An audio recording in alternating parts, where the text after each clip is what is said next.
मैं doctor Supriya Puranik, test tube baby consultant and practising obstetric and gynaecology more than 25 years. हम पहली बार conceive हो जाते हैं और हम इतने खुश हो जाते हैं, हमारे परिवार वाले खुश हो जाते हैं, लेकिन पहले तिमाही में कभी कभी मिसहैप हो जाता है, जिसे हम कहते हैं हमारा मिसकैरेज हुआ या गर्भपात हुआ या अबॉर्शन हो गया। ये तीनों नाम एक ही घटना के हैं, यानी कि हमारे बच्चादानी में जो बच्चा ग्रो कर रहा था उसके हार्ट बीट्स बंद हो गए और ग्रोथ होना बंद हो गया।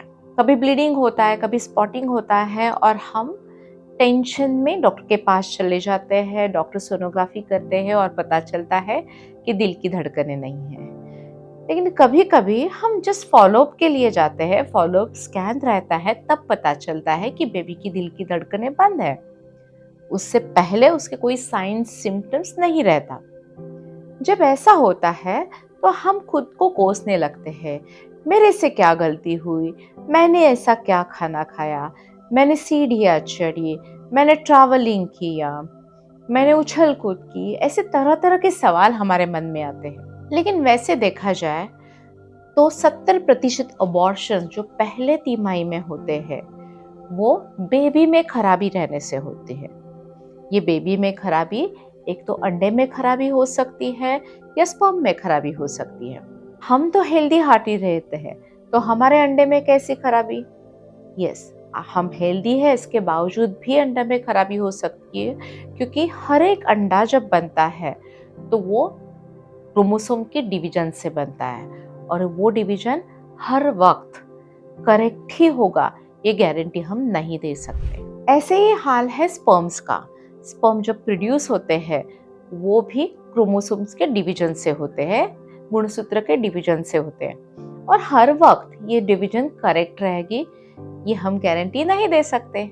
ऐसे डिफेक्टिव स्पर्म और एग से जो अंडा बनता है वो जेनेटिकली अबनॉर्मल रहता है और पहले तिमाही में मिसहैप हो जाता है।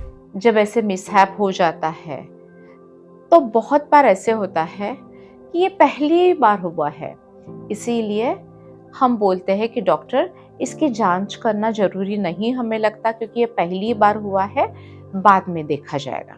लेकिन जब ये प्रेशियस प्रेगनेंसी रहती है, बहुत ट्रीटमेंट के बाद होती है, आईयूआई से होती है, आईवीएफ से होती है, या हम उम्र से थोड़े बड़े रहते हैं उसके बाद जब होती है, तो हमें ये पहले अबॉर्शन का रीजन जानना बहुत जरूरी होता है। क्या ये बेबी में खराबी थी इसीलिए ये अबॉर्शन हुआ, या जो 30% लोग रहते हैं उनका कारण पता नहीं चलता, या कभी इम्यूनिटी की वजह से ये खराब हो गया?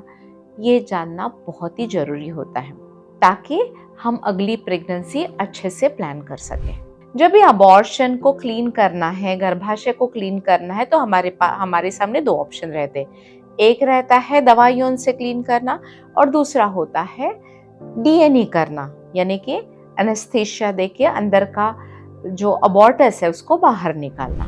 जब हमें ये अबॉर्शन का रीजन पता करवाना है तो हमें एनेस्थीसिया देके वो अबॉर्टस को, प्रोडक्ट ऑफ कंसेप्शन को, जो बेबी के पार्ट्स और प्लेसेंटा रहता है उसको बाहर निकालना है और वो जेनेटिक जांच के लिए देना है। अभी जेनेटिक जांच कई प्रकार की होती है। एक फिश रिपोर्ट रहता है, कैरियोटाइपिंग रिपोर्ट रहता है, एक माइक्रो एरे रहता है। लेकिन हम जब माइक्रो एरे के लिए ये मटेरियल भेजते हैं तो हमें पूरा डिटेल्ड रिपोर्ट सामने आता है और रीजन का पता चलने की गुंजाइश बढ़ जाती है। लेकिन जब हम फिश करते हैं तो हमें सिर्फ 5 ही प्रॉब्लम्स का पता चलता है।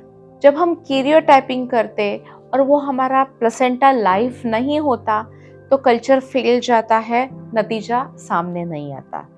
जब हम माइक्रो एरे करते हैं तब हमें डिटेल पता चलता है कि क्रोमोसोम के नंबर्स डबल हो गए हैं, या उसका कुछ पार्ट मिसिंग है, या कुछ म्यूटेशंस हुई है, ये सारा पता चलता है। और जब इस टाइप का नॉर्मल रिपोर्ट आता है तो डॉक्टर को पता चलता है कि कहाँ कॉन्सेंट्रेट करना है, कौन सी ट्रीटमेंट देनी है।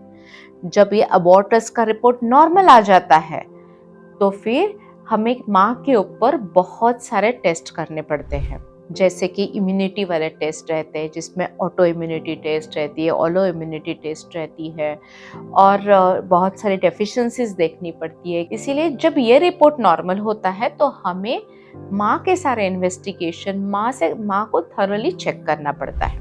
तो आज इस वीडियो में हमने जान लिया, पहले तिमाही में जब मिस्ड अबॉर्शन होता है तो प्रोडक्ट ऑफ कंसेप्शन यानी कि जो बेबी का प्लेसेंटा रहता है या बेबी रहता है उसकी जांच करना बहुत ही महत्वपूर्ण है। इससे हमें अबॉर्शन का कारण समझता है, और जब वो बेबी नॉर्मल होता है तो हमें माँ की ज़्यादा इन्वेस्टिगेशंस करनी पड़ती है।